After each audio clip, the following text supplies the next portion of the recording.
இன்றைக்கி வந்து பிரியாணி ஸ்டைலில் வந்து ஒரு சூப்பரான தக்காளி சாதம் வந்து செய்யலாம். எப்படி செய்கிறதுன்னு சொல்லிட்டு இந்த வீடியோவில் பார்க்கலாம். அதுக்கு முன்னாடி பிரியாணி வந்து செய்கிறதுக்கு என்னென்ன பொருட்கள் வந்து தேவையான பொருட்கள்னு சொல்லிட்டு பார்த்துக்கலாம்.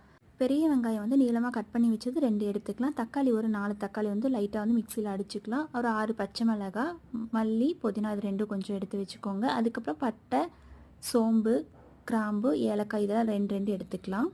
அடுத்து 1/2 கிலோ அரிசி வந்து இந்த மாதிரி நான் தனியாக எடுத்து ஊற வச்சுக்கிறேன். இப்போது சாதம் ரெடி பண்ணுறதுக்கு கொஞ்சமாக வந்து எண்ணெய் சேர்த்துக்கிறேன். சமையல் எண்ணெய் இல்லைனா கடலெண்ணெய் எது வேணாலும் சேர்த்துக்கலாம். இப்போ சேர்த்துட்டு எண்ணெய் நல்லா காஞ்சதுக்கப்புறமா தாளிக்கு எடுத்து வச்சுருக்க பட்டை, சோம்பு, கிராம்பு, ஏலக்காய் இதெல்லாம் போட்டு லைட்டாக வந்து ப்ரௌன் கலரில் வர அளவுக்கு நல்லா வறுத்து விட்டுக்கலாம்.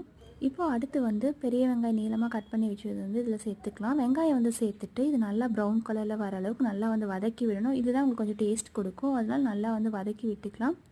வெங்காயம் வந்து ஓரளவுக்கு நல்லா வதங்கிருச்சு அப்படின்னா இதில் வந்து ஒரு 6 பச்சை மிளகாய் வந்து சேர்த்துக்கலாம். பச்சை மிளகாய் சேர்த்துட்டு வெங்காயம், பச்சை மிளகாய் இதெல்லாம் நல்லா ஓரளவுக்கு வதங்கி வரணும். நல்லா வதங்கினதுக்கப்புறமா இதில் வந்து இஞ்சி பூண்டு பேஸ்ட் வந்து சேர்த்துக்கலாம்.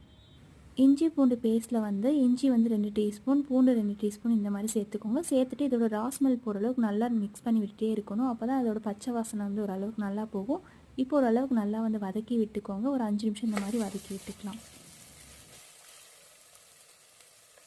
இப்போ வந்து இஞ்சி பூண்டோட ராஸ்மெல் வந்து போனதுக்கப்புறமா நான் அடித்து வச்சுருக்க 4 தக்காளி வந்து இதில் சேர்த்துக்கலாம். சேர்த்துட்டு நல்லா மிக்ஸ் பண்ணி விட்டுக்கோங்க. தக்காளி வந்து அடித்து சேர்த்துனீங்க அப்படின்னா உங்களுக்கு கலர்ஃபுல்லாகவும் இருக்கும், சீக்கிரமாக உங்களுக்கு வெந்து வரும். அதனால் நான் தக்காளி வந்து லைட்டாக வந்து அடித்து வச்சுட்டு அதை வந்து சேர்த்துக்கிறேன்.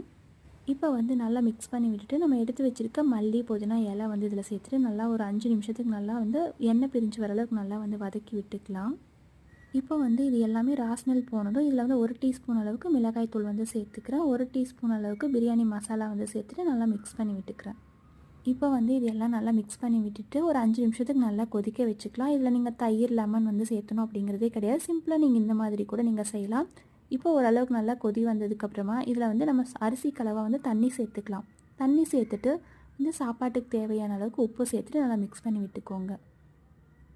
இப்போ நல்லா மிக்ஸ் பண்ணி விட்டுட்டு தண்ணி நல்லா கொதி வர டைமில் நம்ம அரிசி வந்து சேர்த்துக்கலாம். அரிசி வந்து சேர்த்துட்டு நல்லா மிக்ஸ் பண்ணி விட்டு உங்களுக்கு உப்பு தேவைப்பட்டால் நீங்கள் வந்து சேர்த்துக்கோங்க. சேர்த்துட்டு இது வந்து 2 விசில் விட்டீங்க அப்படின்னா பிரியாணி டேஸ்ட்டில் வந்து தக்காளி சாதம் வந்து ரெடி ஆகிடும்.